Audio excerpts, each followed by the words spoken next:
আগামীকাল ম্যাচ দিয়ে আর্জেন্টিনার বিশ্বকাপ মিশন শুরু। আমরা যারা আর্জেন্টিনার ফ্যান আছি তারা মনে করছি ম্যাচটি অনেক সোজা, আর্জেন্টিনা ইজিলি জিতে যাবে। কিন্তু বিশ্বকাপে কোনো ম্যাচই ছোট না। এবারের ওয়ার্ল্ড কাপের সব ম্যাচই কঠিন।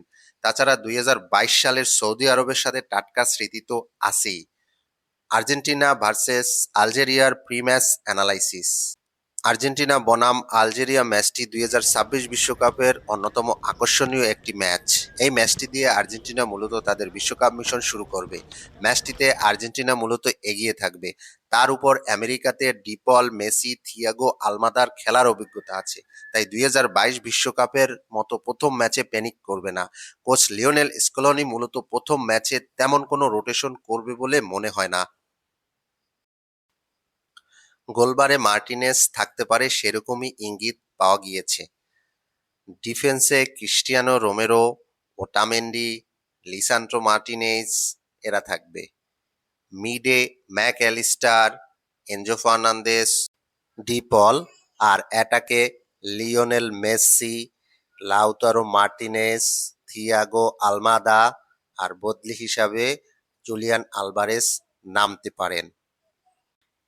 এবার আলজেরিয়া সম্বন্ধে কিছু বলি। আলজেরিয়ার সবচেয়ে বড় শক্তি হলো এরা দ্রুত কাউন্টার অ্যাটাকে উঠতে পারে এবং সংগঠিত ডিফেন্স তাদের সবচেয়ে বড় অস্ত্র। তাছাড়া আলজেরিয়া আফ্রিকান অঞ্চলের বাছাই পর্বে খুব ইমপ্রেসিভ ফুটবল খেলে এই পর্যন্ত এসেছে। আলজেরিয়ার সবচেয়ে বড় player Riyad Mahrez, Mohammed Amine Gouiri, Rayan Nouri, Ibrahim Maza এবং Luca Zidane. Tactical battle. Argentina ball দখলে রেখে খেলতে চাইবে এবং মাঝমাঠ নিয়ন্ত্রণে নিবে। আলজেরিয়া হাই প্রেসিং করবে এবং আর্জেন্টিনার স্বাভাবিক খেলা খেলতে বাধা সৃষ্টি করবে এবং ট্রানজিশনে যদি আর্জেন্টিনা বল লুজ করে তাহলে দ্রুত কাউন্টার অ্যাটাক করে আর্জেন্টিনার ডিফেন্সকে বড় পরীক্ষায় ফেলতে পারে। কাগজে কলমে আর্জেন্টিনা স্পষ্ট ফেভারিট, তবে বিশ্বকাপের প্রথম ম্যাচে সবসময় চাপ থাকে। তাই কোচ লিওনেল স্কলোনি প্রতিপক্ষকে সম্মান করার কথা বলেছেন এবং ২০২২ সালের সৌদি আরবের বিপক্ষে হারের অভিজ্ঞতা থেকে সতর্ক থাকার কথা উল্লেখ করেছেন। আমার স্কোর প্রেডিকশন: আর্জেন্টিনা ২, আলজেরিয়া ০। আপনার মূল্যবান মতামত জানিয়ে দিতে পারেন কমেন্টে। ধন্যবাদ সবাই, ভালো থাকবেন। বাই বাই, আল্লাহ হাফেজ।